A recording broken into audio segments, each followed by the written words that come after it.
ẹ̀yin èèyàn Saheed Akewugbagold ti sọ̀rọ̀ lórí ọ̀rọ̀ Saheed Osupan tó ń jà ràìnràìn lórí ayélujára. Bàbá yìí jẹ́ kó di mímọ̀ pé òun ti gbá Saheed Osupan láago. Bẹ́ẹ̀ ni Saheed Osupan ti ṣàlàyé ohun tó ń gbìyànjú láti sọ nígbà tó ń kọrin níbi ayẹyẹ ọdún 42 tí àgbà òṣèré ilẹ̀ wa Fatai Adétayọ̀ Oòduà tí gbogbo wa mọ̀ sí Lálùdé ti ń ṣeré tíátà wọ́n ṣe lọ́sẹ̀ tó kọjá yìí. Ẹ gbọ́ kí ni Akewugbagold sọ lórí ọ̀rọ̀ yìí, àṣírí wo ni Saheed Osupan tú sí i lọ́wọ́, àti pé ìhà wo gangan ni Akewugbagold kọ sí gbogbo rògbòdìyàn tó ń lọ lórí ayélujára. Gbogbo àwọn ìbéèrè ilẹ̀ máa rí ìdáhùn sí nínú fídíò yìí. Máa káàbọ̀ sórí ìkànnì mi ẹ̀yin èèyàn pàtàkì láwùjọ. Báwo lójú ọjọ́ lọ́dọ̀ yín? Ẹ káàárọ̀, ẹ káàsán, ẹ kú ìyálẹ̀ta, ẹ káalẹ́ ní gbogbo ibi tẹ́ ẹ bá ti ń gbọ́ mi. Títẹ́ ẹ fi ń gbọ́ mi ò ní di láṣẹ Èdùmàrè. Lórí ọ̀rọ̀ tí King Dr. Saheed Osupan sọ níbi tó ti ń ṣeré fún Lálùdé, Saheed Akewugbagold ti jáde láti wá tú pẹ̀rẹ̀pẹ̀rẹ̀ ọ̀rọ̀ lórí ọ̀rọ̀ yìí. Bẹ́ẹ̀ ni wọ́n tú àwọn àṣírí kan nípa ọ̀rọ̀ náà. Lára ohun tí wọ́n sọ ni pé níṣe làwọn èèyàn fẹ́ mọ̀ọ́mọ̀ sí King Dr. Saheed Osupan gbọ́, torí pé ó hàn gbangba pé ọ̀tọ̀ ni tí àgbà olórin fújì ilẹ̀ wa yìí sọ, tọ̀sí lóhun táwọn èèyàn ń gbé káàkiri orí ayélujára nípa rẹ̀. Ká má wulẹ̀ dènà pẹnu,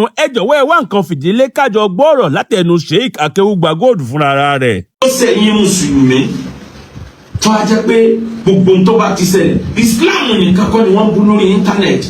Agreed pé àwa mùsùlùmí ẹ̀tọ́ wa ni láti protect ẹ̀sìn wa, bẹ́ẹ̀ kò gbọ́dọ̀ lọ sí level tẹ́ tẹ́ ti bàgẹ́dẹ́ yìí.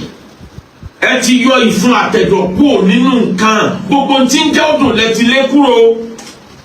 Kì í ṣe dandan ni kí mùsùlùmí ká jẹ́ yọkan o, torí tá a bá sọ pé innamal mu'minuna ikhwa, níjọ́ tẹ́yìn bá gbàgbọ́ sí dé ẹni gbogbo àwọn àyókù àìṣe mùsùlùmí. Ìlú fà á tí àwọn bandit fi ń pa àwọn mùsùlùmí kan ní north.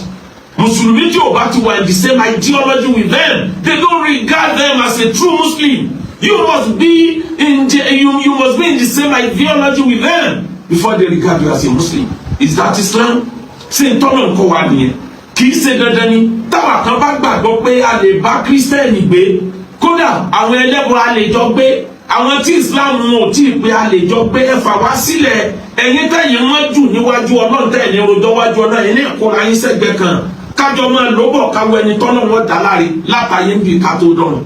Ọlọ́run tó kó gbogbo ẹ̀pọ̀ láyé sí ọmọ tí ń ṣe kí ni tiyín ti jẹ́ tẹ̀ ń ranjú wọ̀n èébú ni kò tiẹ̀ wá sí karùn-ún mọ́. Tí ò bá sí pé àwọn èèyàn bùn mí ní sùúrù ni ọmọkùnrin kékeré kan bẹ kó tó àbílẹ̀ kẹta mi tí ń jáde tí ń gbé ẹ̀rí déédéé rẹ̀. Mo kàn wo ibi tí ìyàwó jẹ lára ẹ̀ pé káì tọwọ́ bá ti ọmọkùnrin yìí wàláhì ó yẹ kó ewu sọ́gbà ẹ̀wọ̀n yìí. Kí ló dé? Ṣé Islam lélẹ́yìí? Ìdá alámtẹ́sítà ayé fásinà máa ṣe it. Anábì ní tó o bá ti ní tìjú máa lọ ṣe whatever you like. Wọ́n ní dárí Ìsìlámù máa lè àyà. Wọ́n bí tìjú pẹ̀lú Ìsìlámù ni. Níbo lẹ́yìn ọmọ ẹranko yìí ti lọ tó ra yín wá? Tẹ́ẹ̀tẹ̀ wá sọ wá dọ̀tà Kírísítẹ̀nì ẹ̀ sọ ẹ̀yin lẹ dá wàhálà rẹ̀ o. Ẹ dá wàhálà sílẹ̀ tán Kírísítẹ̀nì ń bú wa. Àwọn traditionalists ń bú wa. Ẹ wá lọ gbórí pamọ́. Ọlọ́wọ́ jọ gbogbo yín jáde kọ̀ọ̀kan bẹ́ẹ̀ sí lọ́kọ̀ yẹn. Àmín. Ẹ̀yin náà lẹ́tọ̀ọ́ máa sọ pé sẹ́ni ó sì pèrè mùsùlùmí wọ́n wí Ìsìlámù lójú ẹ̀ kò dìde kí lọ́kẹ́ mi. Níjọ́ táwa dìde lẹ́yìn lẹ dá wàhálà lẹ̀ ìgbẹ́kẹ̀yìn yà sílẹ̀ lọ́rùn káàkiri ayé yìí. Ẹ̀yin ló yẹ káwọ́ jáde ń kọ̀ọ̀kan pé lágbájá tàmọ̀dọ́ yá níta ìdálẹ̀ wá fèsì wọn. Ẹni ó yóò gbé prógámù jáde pé wọ́n ní Ìsìlámù ṣe kíní báyìí wọ́n ní Kùránì ṣe wà láàyè yín lẹ́mọ̀jẹ̀yà rẹ̀ wájú Ọlọ́run. Tọ́rọ́ náà ń kìlọ̀ fún yín ẹ̀yin lẹ́gbọ́. Ọ̀rọ̀ ọba orin Saheed Osupan ìgbà tèmi náà gbọ́ orin yẹn ó kọ́kọ́ ó hùkù mi bẹ́ẹ̀ gẹ́gẹ́ bí ìṣesí mi Kùránì ń jẹ́ akúnfọ́sí kúnbi nàbá yìí fàtàbáyàló. Tẹ́ ẹ bá gbọ́ nǹkan tó wà confusing ẹ wádìí dáadáa o. Ẹ má bàa lọ fi àìmọ̀kan kó bá àwọn ènìyàn. Regret mélòó la kùnú Ìsìláàmù táwọn ọmọ kéékèèké kan tún jáde.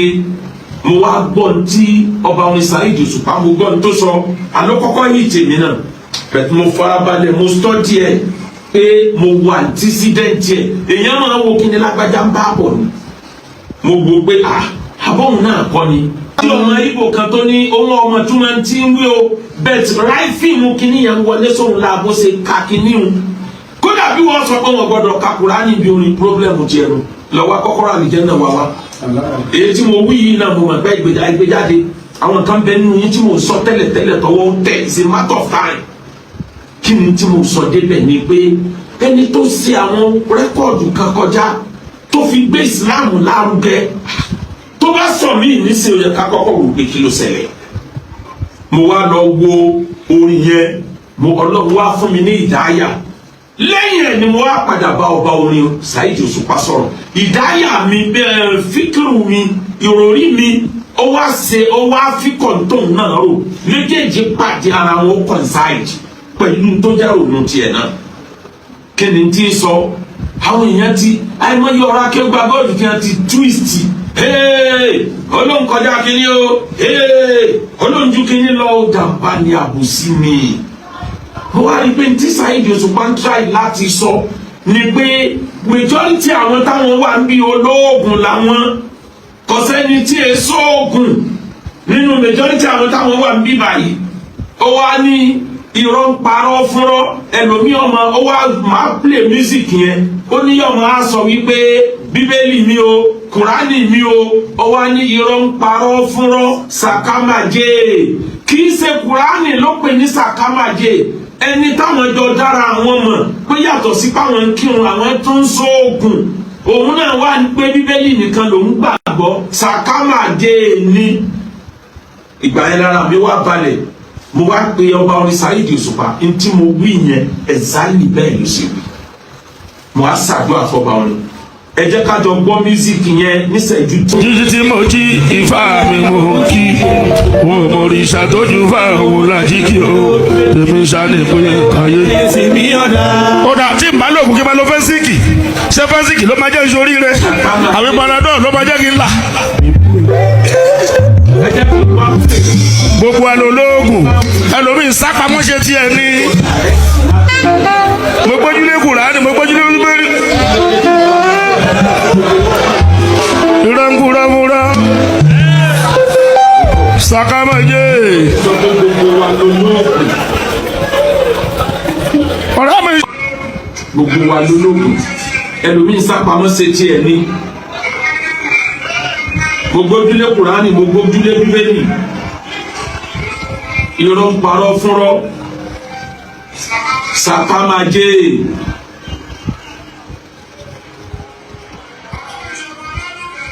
so kí ni nǹkan tí mo fẹ́ sọ níbẹ̀ àwa mùsùlùmí ní ìjì ká máa farabalẹ̀ ọ̀rọ̀ pé gbogbo àwọn làwọn jó lóògùn kéèsì òun àtọ́lọ́ lélẹ́yìn ó yàtọ̀ sí pé ó pe Kùránì ní sàkámàjé ó dẹ̀ ti gbé orin kan jáde bóyá lẹ́nìí tó ti clear ara rẹ̀ lórí ọ̀rọ̀ yìí pé alápòsí ni wọ́n àwọn tí wọ́n mọ̀ pé àwọn jọ ń ṣoògùn ni lọ̀rọ̀ yẹn gún lára ọ̀rọ̀ ń ṣoògùn kò ṣoògùn àárín òun àtọ́lọ́ lélẹ́yìn yẹn ò kàn mí. kí ni tí mo sọ débẹ̀ ni pé ọ̀rọ̀ àwa mùsùlùmí lásìkò yìí wọ́n ti sọ wá lẹ́nu kí ló dé tó jẹ́ pé gbogbo tiwa wàhálà fìtínà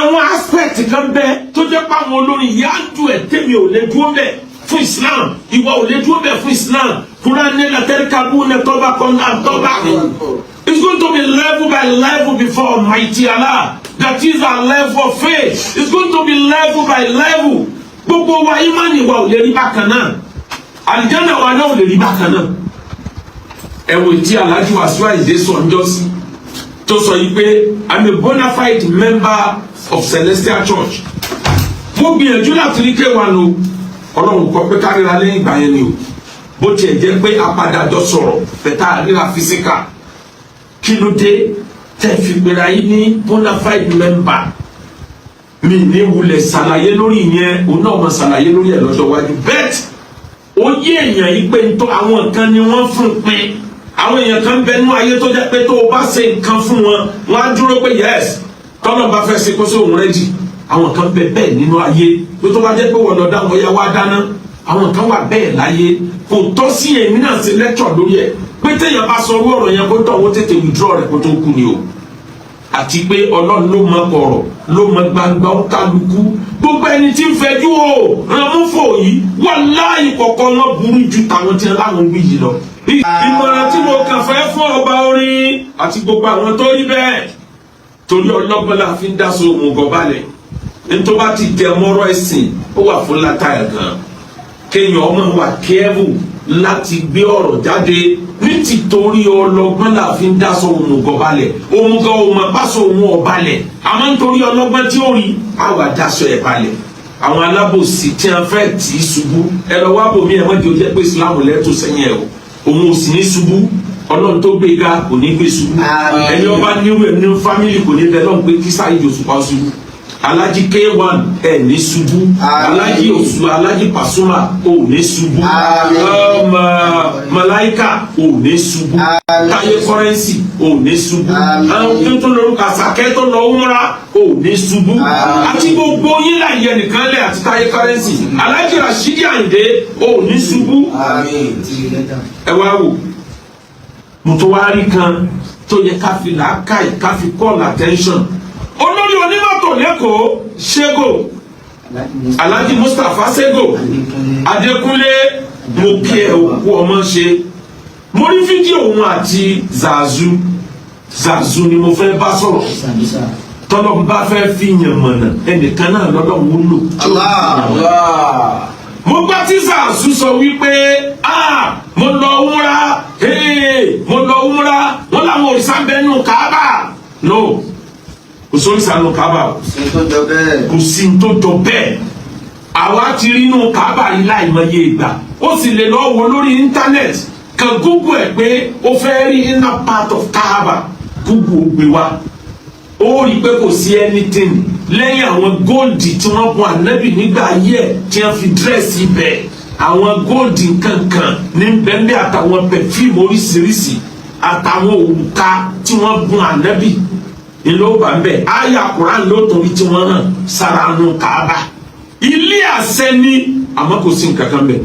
tọ́ ẹ̀yin èèyàn ọ̀rọ̀ lẹ ti gbọ́ látẹnu àgbà àfáà láti ìlú Ìbàdàn yìí ẹ jọ̀wọ́ ìhàwó lẹ kọ sí ọ̀rọ̀ tí Akewugbagold sọ lórí ọ̀rọ̀ Saheed Osupan yìí nítorí báwọn kan ṣe ń gbà pé lóòótọ́ ohun tí Saheed Osupan sọ ò le jù kò fa wàhálà rárá àti pé kò ta àbùkù bá ẹ̀sìn kankan bí kò ṣe pé ó ń sọ pé ọ̀pọ̀ èèyàn ló ń sọ pé Kùránì nìkan làwọn gbé dání Bíbélì nìkan làwọn gbé dání ó sì jẹ́ pé sàkámàjẹ lásán ni ẹni tó sóògùn tó wọn ò sí wọ́n ní kò sí ohun tó jẹ́ tuntun nínú ohun tí Saheed Osupan sọ yìí nítorí pé ọ̀pọ̀ èèyàn ló máa ń sọ bẹ́ẹ̀ àwọn kan tiẹ̀ tún ní kì í ṣe àkọ́kọ́ leléyìí tí Saheed Osupan máa jáde tó máa jẹ́ kí gbogbo ayé mọ̀ pé òun ní ifá tóun bọ kódà kì í ṣe àkọ́kọ́ nìyí tó máa kífá nínú orin rẹ̀ bẹ́ẹ̀ ló tún máa ń lo odù ifá lóríṣiríṣi nínú àwọn orin rẹ̀ kọ̀ọ̀kan ní tí kì í bá ṣe pé àwọn èèyàn mọ̀ọ́mọ̀ fẹ́ sì gbọ́ lóòótọ́ àwọn ọ̀rọ̀ tó sọ yìí ò tí ì tó ohun tá à ń gbà bí ẹni gbàgbá ọtí tàbí ohun tá à ń halẹ̀ mọ́ra wálé lórí ayélujára bẹ́ẹ̀ làwọn kan ní ìjákulẹ̀ ńlá ló jẹ́ fún ẹni tó jẹ́ pé ọ̀kan lára ọmọ rẹ̀ jẹ́ ìmáàmù mọ́sálásí láti máa jáde sọ irú àwọn ọ̀rọ̀ tí King Dr. Saheed Osupan sọ ní gbangba yìí. báyìí àti bẹ́ẹ̀ lọ làwọn èèyàn ṣe kọ ìhà oríṣiríṣi tí àlàyé tí Akewugbagold ṣe lórí ọ̀rọ̀ King Dr. Saheed Osupan yìí. ẹ jọ̀wọ́ ẹ̀yin èèyàn ẹ bá wa dá sí ọ̀rọ̀ yìí lábala àríwísí. kí lẹ rí sí ọ̀rọ̀ yìí ìhà wo gan lẹ́yìn kọ sí ọ̀rọ̀ yìí àti pé òye èwo ló tún yé yín tó tún yàtọ̀ sóhun táwọn èèyàn ń sọ lórí ọ̀rọ̀ yìí. ẹ jọ̀wọ́ ẹ bá wa fi sábala àríwísí ìyẹn comment section. má gbàgbé àti bá wa láìkí fídíò yìí tẹ́ ò bá sì ti tẹ̀lé ìkànnì wa. ẹ jọ̀wọ́ ẹ bá wa tẹ subscribe button kẹ́ ẹ tó lọ. a ò ní rí un gbé sọnù bí ò ṣe bí ọmọ láṣẹ Èdùmàrè.